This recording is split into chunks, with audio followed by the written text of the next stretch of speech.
키워드로 보는 화제 픽뉴스 시간입니다. 임성재 기자입니다. 자, 주말인데 흥미로운 뉴스 많이 준비해왔습니까? 예, 많이 준비해 왔습니다. 첫 번째 키워드 뭐예요?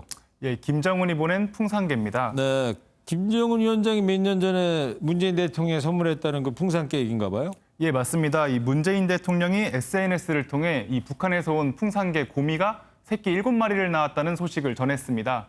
이 문 대통령은 직접 사주된 강아지들에게 우유를 먹이는 사진을 공개하기도 했는데요. 저 사진이군요. 네, 맞습니다. 오랜만에 문 대통령이 일상을 공유하는 모습이 공개되면서 이 3,000개가 넘는 이 댓글이 달리기도 했습니다. 와, 7마리 강아지들이 아주 꼬물꼬물거리는 게 참 귀여운데 저렇게 강아지 많이 나오면 이름 짓기도 힘들겠어요. 예, 문재인 대통령도 같은 고민을 했습니다. 이 문재인 대통령은 새끼가 7마리나 돼 이름 짓기가 쉽지 않다고 고충을 토로했는데요. 사실 풍산개 고미가 새끼를 낳은 건 이번이 처음이 아닙니다. 지난해 11월 고미가 낳은 새끼 6마리는 이 전국의 지방자치단체로 보내지기도 했는데요. 그중 햇님이라는 이름의 풍산개는 연평도에 보내졌는데 이 코로나 유행과 남북관계 경색 탓에 찾는 발길이 뚝 끊겼다는 안타까운 소식이 전해지기도 했습니다. 네, 저 강아지가 햇님인가 보죠? 연평도에 보내졌다는. 네. 예, 맞습니다. 알겠습니다. 자, 다음 키워드는 뭐예요? 예, 신창원 뒷이야기입니다. 탈옥수 신창원 씨 뒷이야기인가 봐요? 네, 맞습니다. 이 신창원 뒷이야기가 부산교도소 50년사란 책을 통해 공개됐습니다. 이 책에 따르면 당시 신창원은 도주 전부터 아주 치밀하게 탈옥 계획을 세웠다고 하는데요. 이 탈옥 한 달 전부터 열쇠 없이 차를 운전하는 법을 동료에게 물었고 이 3개월 전엔 80kg이던 체중을 60에서 65까지 감량했다고 합니다. 특히 음악방송이 나올 때마다 톱질을 하는가 하면 이 절단 흔적을 감추기 위해 나무판을 껌으로 고정해 해당 부분을 덮는 이 치밀한 모습을 보이기도 했습니다. 네, 음악방송 나올 때마다 톱질을 했다. 소리를 줄이려고 그랬던 거 아닙니까? 그죠? 예, 아무래도 몰래 톱질을 하는데 소리가 나니까 좀 숨기기 위해서 했던 행동 같습니다. 네, 영화 그 쇼생크 탈출 그 장면이 또 떠오르는 것 같습니다. 예. 자, 신창원 씨 탈옥 당시에 전국 경찰이 총동원돼가지고 체포에 나서게 됐는데 요즘 근황은 어떻다고 그럽니까? 예, 최근까지 전해진 소식으론 교도소에서 이 소년범을 위한 상담 공부를 하고 있다고 합니다.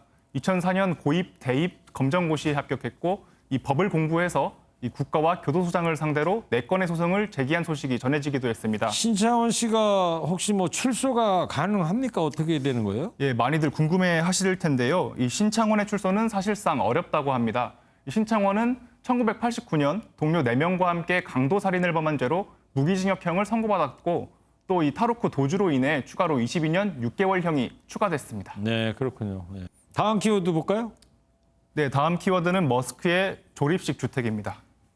아니, 세계 최고 갑부가 조립식 주택? 저기 산다는 거예요, 뭐예요? 예, 최근 일론 머스크가 SNS를 통해 이 조립식 주택에 살고 있다는 사실을 공개했습니다. 그래요? 예, 머스크는 한 주택 스타트업 기업을 소개하는 트위터 영상에 5만 달러짜리 집에 살고 있다는 댓글을 썼습니다. 하나로 따지면 대략 5,600만 원 정도의 집인데요. 이 자산만 해도 210조에 달하는 일론 머스크가 조립식 주택에 살고 있다는 내용이 공개되면서 화제가 됐습니다. 네, 잠깐 홍보를 위해서 기거한다 이런 것 같은데요, 그죠? 자, 5,600만 원, 큰 액수이긴 합니다만 사실 집 사는 데는 턱없이 모자란 돈이잖아요. 네, 일단 보시는 것처럼 상당히 작은 규모의 집입니다. 하지만 나름대로 부엌과 침실, 욕실 등이 딸린 34제곱미터 크기라고 하는데요. 예. 애초 주택을 만든 업체는 저가 주택의 대량 생산을 목표로 하는 스타트업으로 알려졌습니다. 그래요. 아, 스타트 기업 이제 홍보하려고 저 사진을 이제 올려놓은 것 같다는 생각이 드는데 꼭 저 MBN에서는 나는 자연인이다, 미국판 나는 자연인이다 그거 보는 것 같아요. 자, 마지막 키워드 볼까요? 네, 마지막 키워드는 1조 원 증발입니다. 이건 또 뭐예요? 1조 원이라니. 1억도 아니고 뭔 얘기예요? 네, 지난달 한 암호화폐 소유 억만장자가 코스타리카의 한 해변에서 익사체로 발견되는 일이 발생했습니다. 이 인물은 2011년부터 비트코인에 투자하고 이 미국에서 암호화폐 거래소를 설립하기도 했는데요. 현지 매체는 이 남성이 비트코인 비밀번호를 다른 사람과 공유하지 않아서 이 가상 지갑엔 아무도 접근할 수 없고 최소 10억 달러의 비트코인이 사라지게 됐다고 전했습니다. 10억 달러라 이제 우리 돈 1조 원이 증발했다 이런 얘기군요. 네, 그런 말입니다.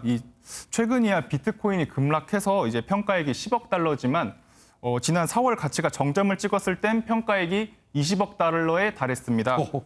이 전문가들은 비트코인은 개인 키가 있어야만 접근할 수 있기 때문에 이를 모른다면 액수와 상관없이 무용지물이라고 전했습니다. 그럼 비밀번호 모르면 저 돈이 정말로 사라진다는 겁니까, 그러면? 예, 무용지물인 셈입니다. 알겠습니다. 네. 자, 오늘 여기까지 듣겠습니다. 임성재 기자였습니다.